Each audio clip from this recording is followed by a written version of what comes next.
So this is the technique that has been working for me for years to probably release the piriformis without making it worse. So what I want you to do is, of course, grab the massage ball, and I want you to go against the wall, and you want to place the massage ball behind your glutes. So first I want to mention, try not to put direct pressure on the piriformis muscle. Of course, make sure you get familiar with just the anatomy of the muscle and where it's located. So I want you to instead release the areas outside of the piriformis. So press on the gluteus medius, the gluteus maximus, maybe try to get to the TFL a little bit, some of the QL muscle. I will link another blog post I have about the QL muscle as well. Work the areas around the piriformis and avoid direct pressure on the muscle.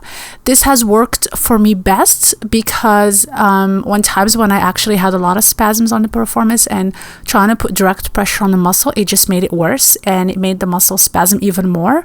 So I have been avoiding that, and actually this has worked for me really well. And this is another reason to actually use the massage ball versus the foam roller, because you have to sit on the foam roller, so you can't really adjust or control the pressure as well as the massage ball.